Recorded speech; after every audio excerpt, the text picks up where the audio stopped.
Energy level diagram.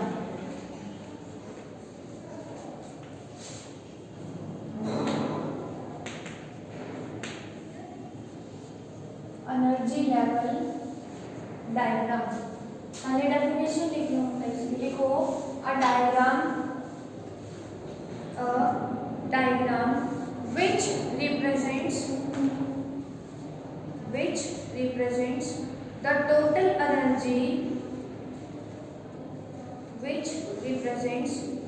total energy of electrons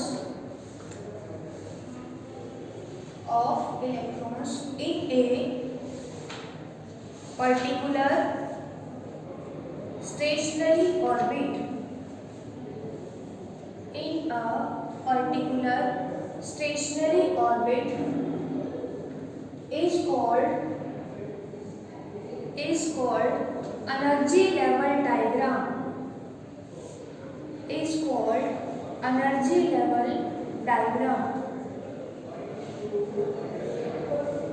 उसके बाद लिखो for hydrogen atom total energy का फॉर्मूला देखो हमने क्या निकाला था, E = -13.6 Z² in terms of electron volt हमने मेजर किया था।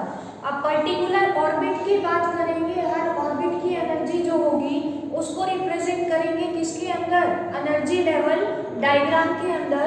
तो सबसे पहला इनर मोस्ट ऑर्बिट क्या थी, n = 1। तो ऑर्बिट्स बना लो मल्ली मुट्टा।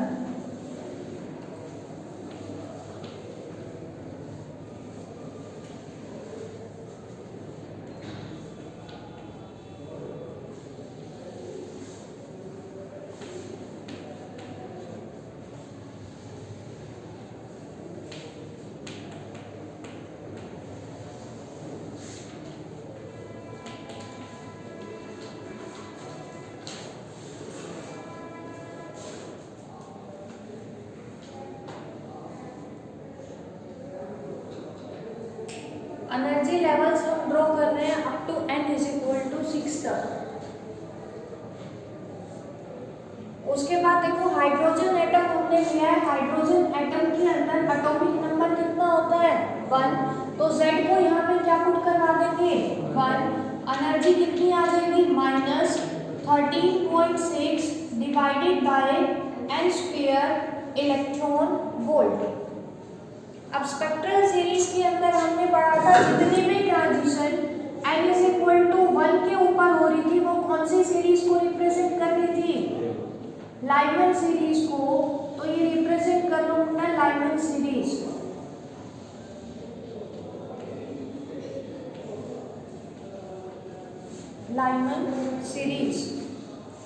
अब लाइमन सीरीज के लिए इनर मोस्ट ऑर्बिट n की वैल्यू कितनी है, 1। जब n को यहाँ पे पुट करोगे तो एनर्जी आएगी किसकी, फर्स्ट ऑर्बिट की। तो एनर्जी भी क्या होगी, E1 = किसके बराबर आएगा, -13.6 डिवाइडेड बाय 1² इलेक्ट्रॉन वोल्ट। तो ये एनर्जी आ गई हमारे पास हाइड्रोजन एटम के लिए फर्स्ट ऑर्बिट की एनर्जी।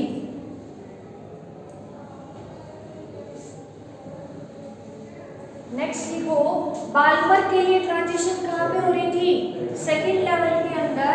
तो कहाँ से आ रही थी, 3, 4, 5 अप टू सो ऑन। ये रिप्रेजेंट कर लो Balmer series.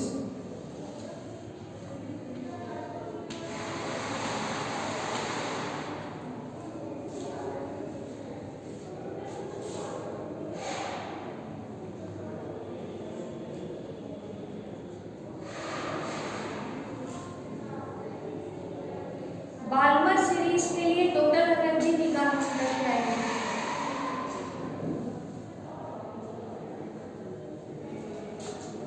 E2 = -13.6 divided by क्या आएगा, 4, क्योंकि n² है, n क्या है यहाँ पे 2 का स्क्वायर करोगे 4, कितना आएगा, इसको सॉल्व करोगे -3.14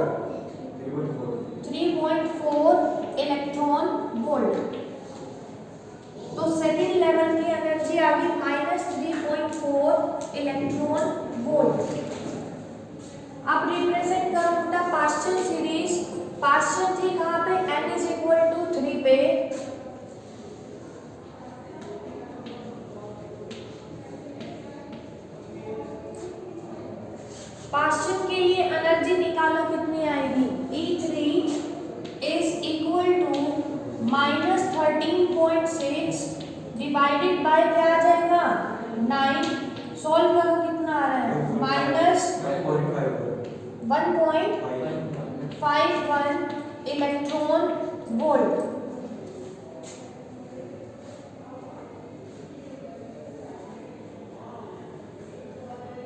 नेक्स्ट लिखो कौन सी सीरीज थी नेक्स्ट ब्रैकेट सीरीज।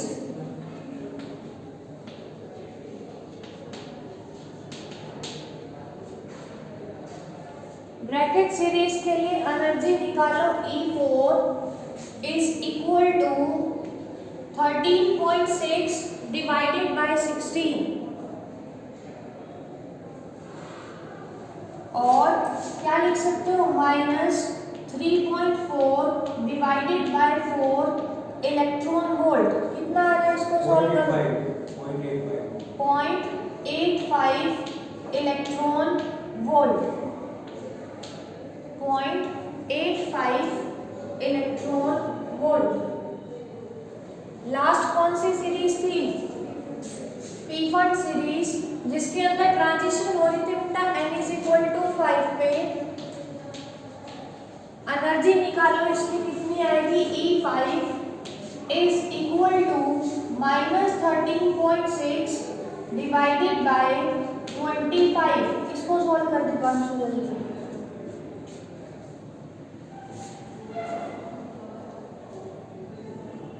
लिख लो इसको सॉल्व करोगे आएगा बेटा 0.54 इलेक्ट्रॉन वोल्ट 0.54 इलेक्ट्रॉन वोल्ट। अब नेक्स्ट टॉपिक लिखो डी ब्रोगली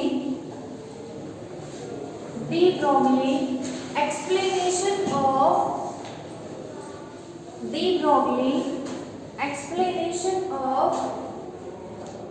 Bose quantization।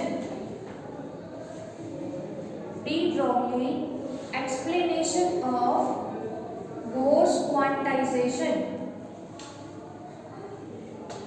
अब बोर्स का जो क्वांटाइजेशन का पोस्टुलेट था वो कौन सा पोस्टुलेट था सेकंड पोस्टुलेट। बोर ने अपने सेकंड पोस्टुलेट में क्या बताया था कि जो टोटल एंगुलर मोमेंटम होगा वो किसके बराबर होगा इंटीजर मल्टीपल होगा किसका h/2 पाई का। तो ये हमें प्रूव करना है किसका यूज करके प्रूव करना है डी ब्रोगली हाइपोथेसिस का यूज करके। तो लिख लो टू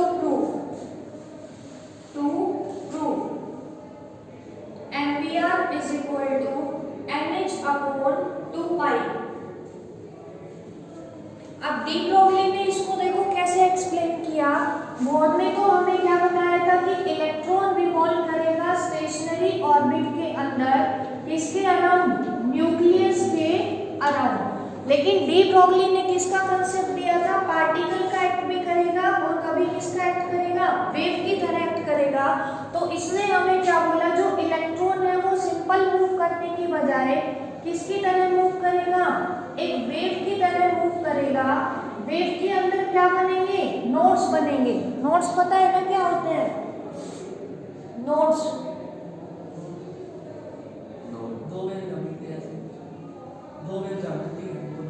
दो वेव जहाँ मिलती है वो क्या होता है नोड उस पॉइंट को बोलते हैं। तो इसने हमें क्या बोला था डी ब्रोगली ने कि इलेक्ट्रॉन किसकी तरह बिहेव करेगा जैसे तुम रस्सी को एक एंड से बांध के ऐसे खींचते हो तो वेव्स नहीं बन जाती।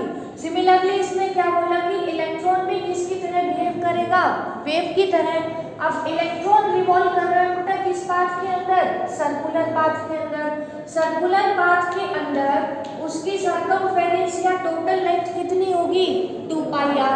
तो कंडीशन क्या बोली इसने जब इलेक्ट्रॉन बिहेव करेगा एज ए पार्टिकल और एज ए वेव तो टोटल लेंथ जो होगा जिसके अंदर वो रिवॉल्व करेगा that will be equal to integer multiple होगा किसका वेव है तो क्या होगा वेव की लेंथ के। तो लिखो according to de Broglie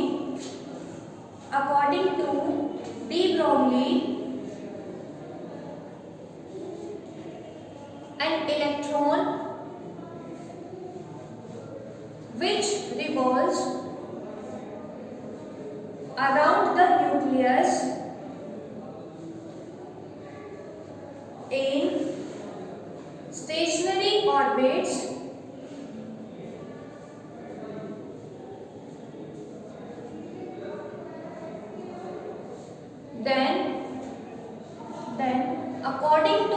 Broglie,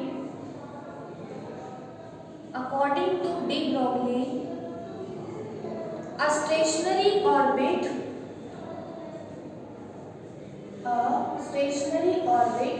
is that orbit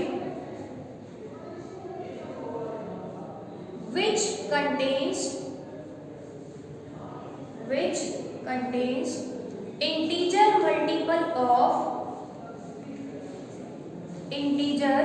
multiple of de Broglie waves associated with revolving electron,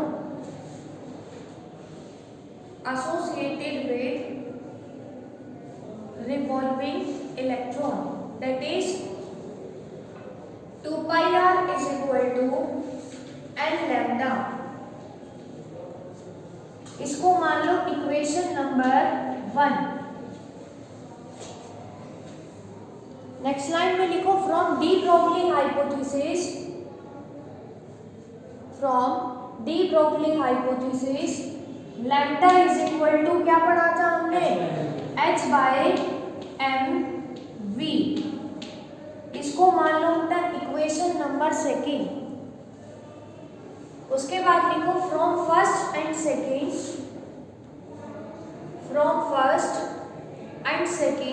first equation से भी लैम्डा की वैल्यू निकाल लो, सेकेंड में लैम्डा है ही, दोनों को क्या करवा देंगे equate.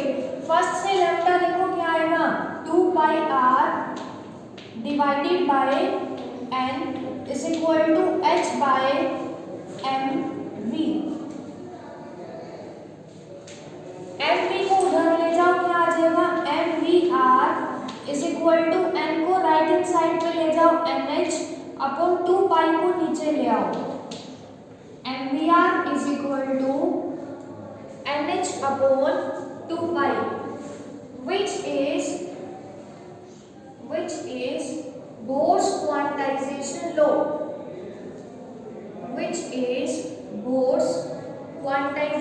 law.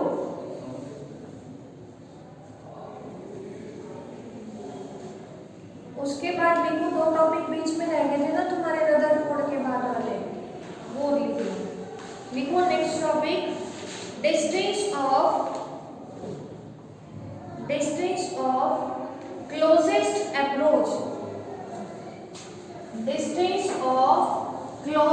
Approach.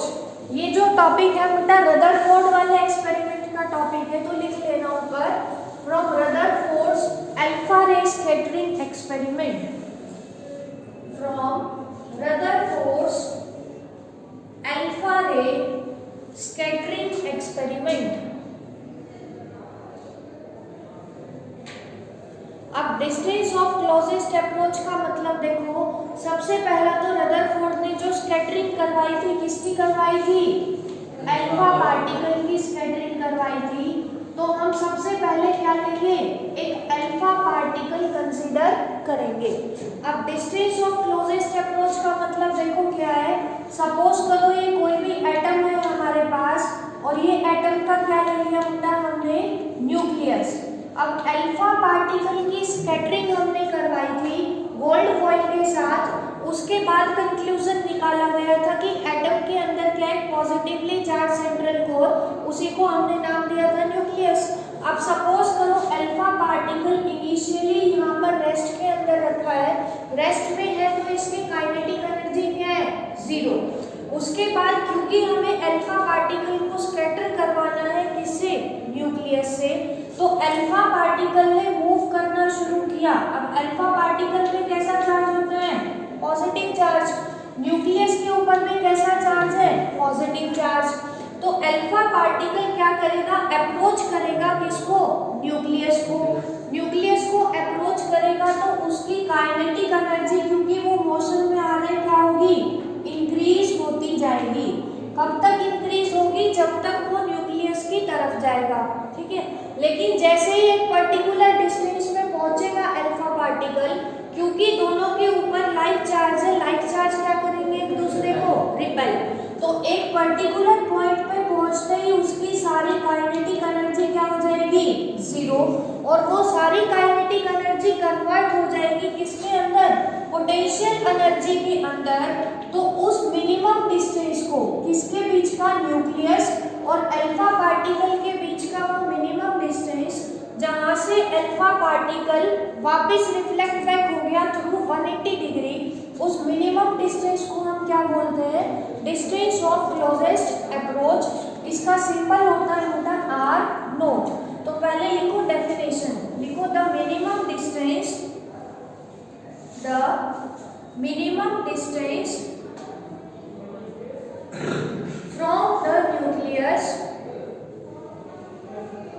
from the nucleus up to which an alpha particle traveling towards the nucleus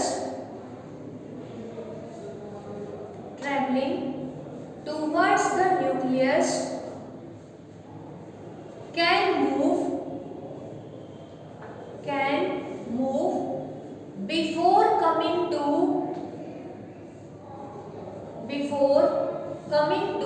rest and retracing its path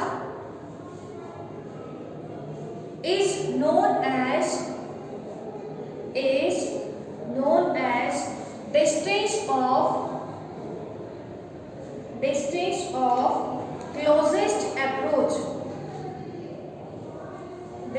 of closest approach.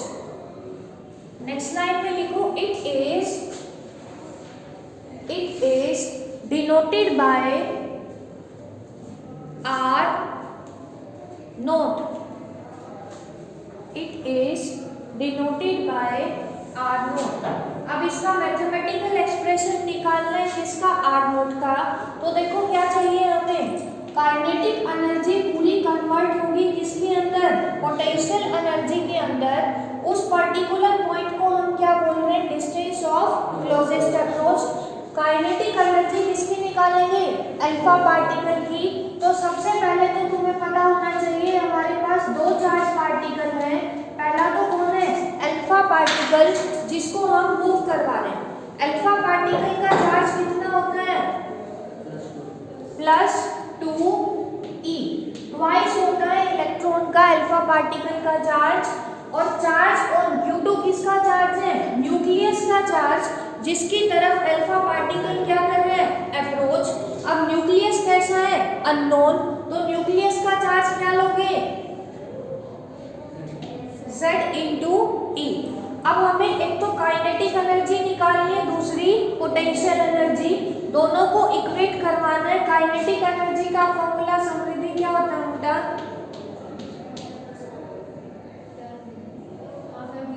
Kinetic energy का फॉर्मूला होता है 12mv²। इसको मान लो इक्वेशन नंबर 1, इतना उतार पड़ेगा। Kinetic energy is equal to 12mv²।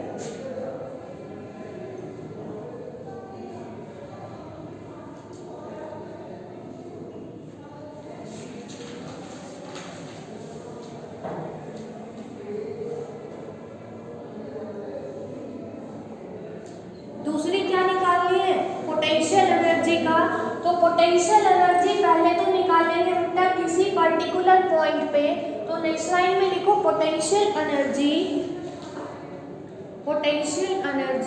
Eight any point due to nucleus.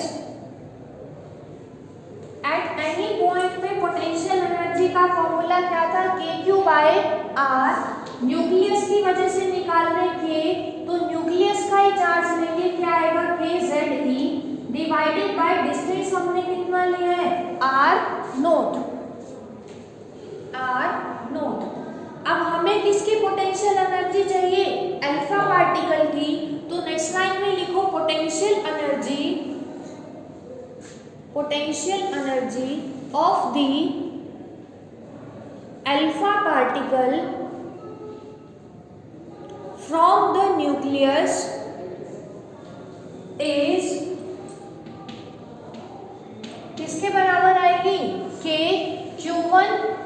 Bye are.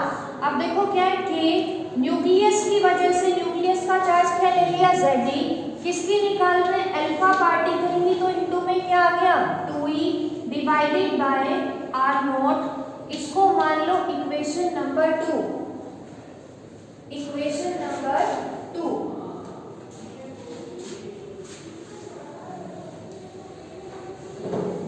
अब डेफिनेशन में पढ़ा था कि पूरी काइनेटिक एनर्जी कन्वर्ट होगी किसके अंदर, पोटेंशियल एनर्जी के।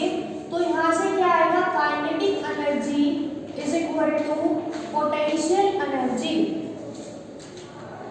फर्स्ट और सेकंड इक्वेशन से दोनों की वैल्यू पुट कर दो बेटा, क्या आएगा हमारे पास half M we square is equal to k two z E square divided by r note.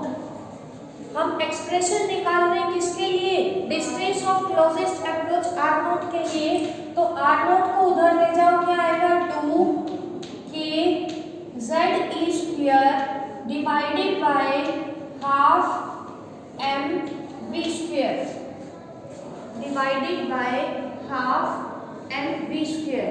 अब इसके ऊपर जो न्यूमेरिकल मिलेंगे ना, किसी किसी क्वेश्चन में तो मास और वेलोसिटी गिवन होगी, लेकिन किसी किसी क्वेश्चन में डायरेक्ट काइनेटिक एनर्जी गिवन होगी। तो लिखो और R naught is equal to 2k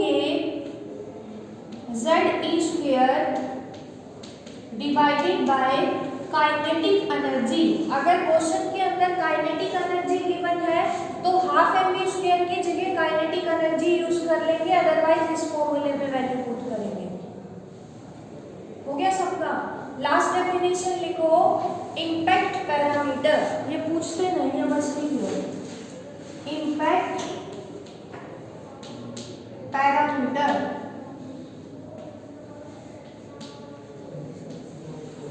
impact parameter bracket में लिख लो बेटा इसका symbol small d, small d. Definition लिखो, it is defined as the perpendicular distance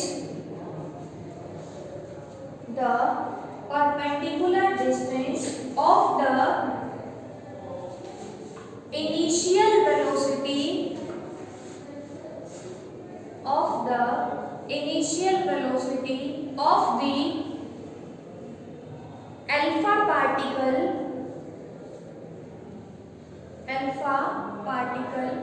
from the central line of the nucleus, from the central line of the nucleus when alpha particle is far away from the nucleus, far away from the nucleus। इसका मतलब देखो क्या है, suppose करो ये क्या बेटा हमारे पास कोई एटम का न्यूक्लियस के ऊपर चार्ज कैसा होगा, पॉजिटिव। ये हमने ड्रॉ कर दी क्या, उसकी सेंट्रल लाइन। अब इम्पैक्ट पैरामीटर का मतलब क्या है, परपेंडिकुलर डिस्टेंस है किसका, वेलोसिटी का, इनिशियल वेलोसिटी का। अल्फा पार्टिकल इनिशियली सपोज करो यहाँ पे है हमारे पास, जो अप्रोच करेगा किसकी तरफ, न्यूक्लियस की तरफ। तो अल्फा पार्टिकल की इनिशियल वेलोसिटी का परपेंडिकुलर डिस्टेंस कहाँ से, सेंट्रल लाइन से। कब, जब वो न्यूक्लियस से बहुत ज्यादा डिस्टेंस पे था, उस परपेंडिकुलर डिस्टेंस को हम क्या बोलते हैं, इम्पैक्ट पैरामीटर। इसका डेरिवेशन नहीं है, डायरेक्ट रिजल्ट बता रखा है। देखो इट इज गिवन बाय के Z E square cot theta by 2 divided by kinetic energy theta यहाँ पे है स्कैटरिंग एंगल। इसका मतलब क्या है कि जब अल्फा पार्टिकल इसको अप्रोच करेगा तो वो क्या होगा, स्कैटर होगा। जितने एंगल से स्कैटर हो जाएगा उस एंगल की वैल्यू यहाँ पुट करोगे, काइनेटिक एनर्जी गिवन होगी, एटॉमिक नंबर तुम्हें मेंशन होगा, के क्या है इलेक्ट्रोस्टैटिक फोर्स कांस्टेंट, वहां से निकल जाएगा। और पूछते नहीं है, ना क्वेश्चन पूछते ना डेफिनेशन पूछते, कर लोगे इतना।